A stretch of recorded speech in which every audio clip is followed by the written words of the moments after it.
Assalamualaikum warahmatullahi wabarakatuh. Perkenalkan nama saya Samila dengan NIM 23650011. Baik, di sini saya akan menjelaskan tugas pertemuan ke-7, keabsahan alat bukti elektronik dalam persidangan.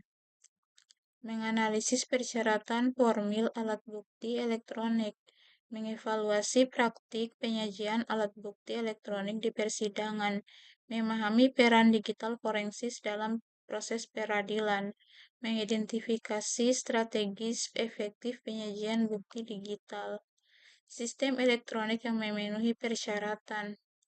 Persyarat sistem elektronik harus memenuhi pasal 15 sampai 16.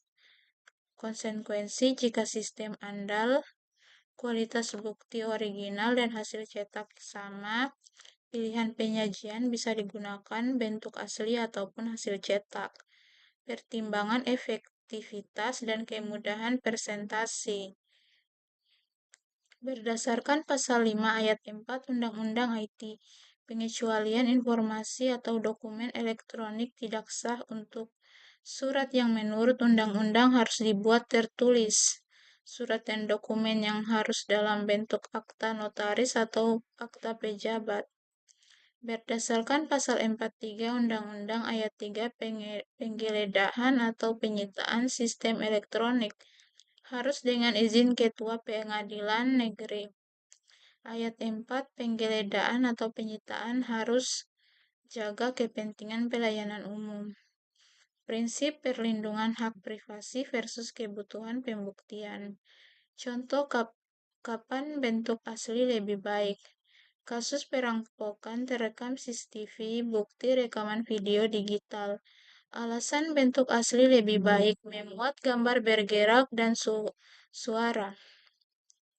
Memudahkan pemahaman fakta hukum.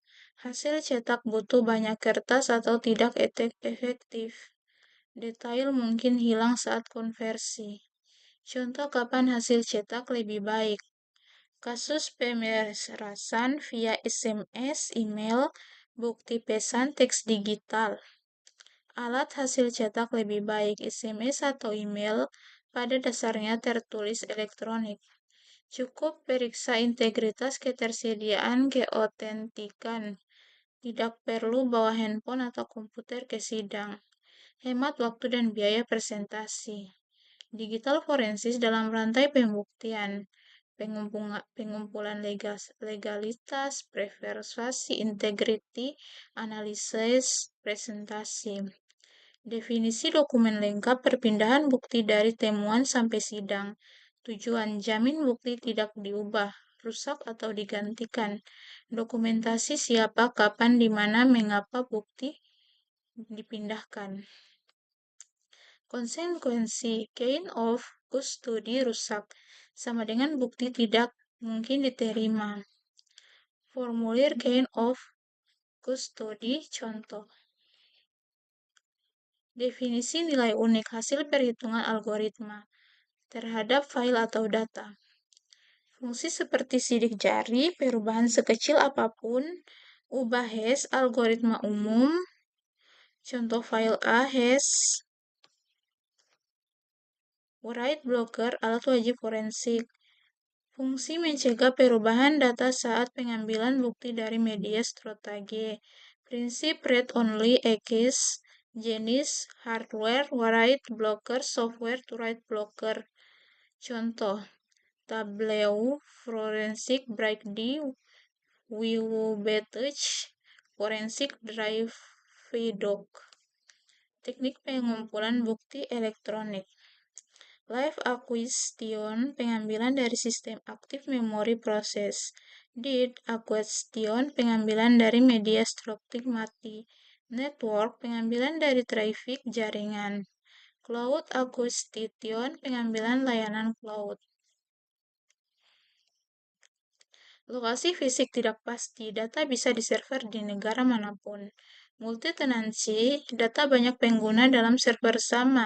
Regulasi lintas negara, data sovereignty, isu, akses terbatas, provider, cloud mungkin tidak kooperatif. Studi kasus bukti dari media sosial.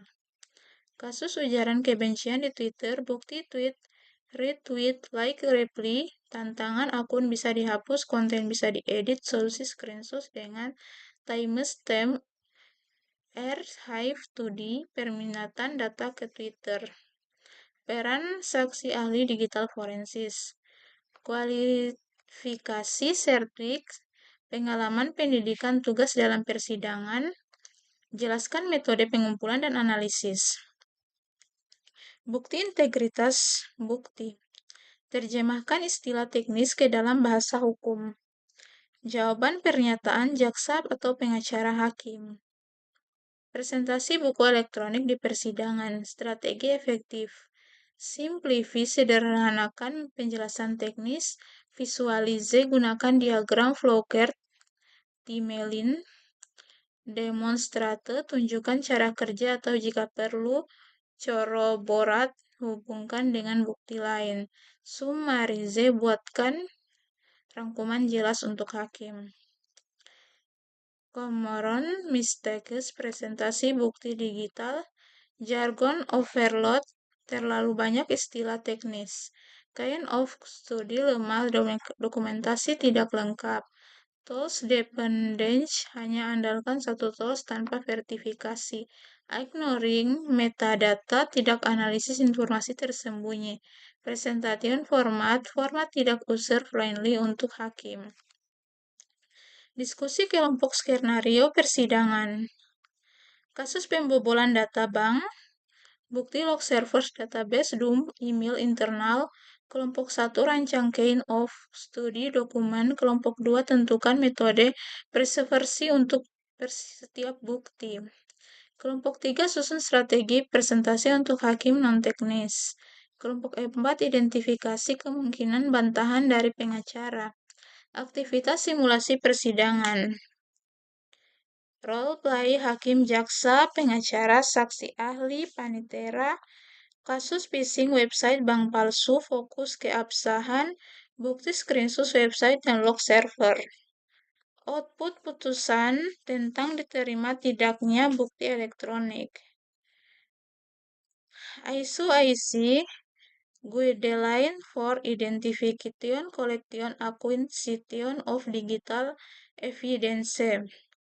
ISO IEC 27041 Guidance on Ensuring Stability of Investigation Methods.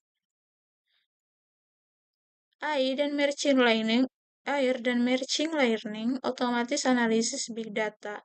IoT Forensics, bukti dari Smart DVC, kamera, speaker, sensor. Blockchain Forensics, pelacakan transaksi cryptocurrency. Cloud Forensics, Standardization Framework internal. Rangkuman, keabsahan alat bukti elektronik tergantung pemenuhan syarat formil dan pematerial. Pilih bentuk asli yang hasil cetak berdasarkan efektivitas presentasi. Digital forensics dan kind of study krusial untuk integritas bukti. Presentasi bukti digital harus disesuaikan dengan audiens hakim non-teknis. Mungkin itu saja penjelasan tugas dari saya. Lebih dan kurangnya mohon dimaafkan. Saya akhiri dengan ucapan Assalamualaikum warahmatullahi wabarakatuh.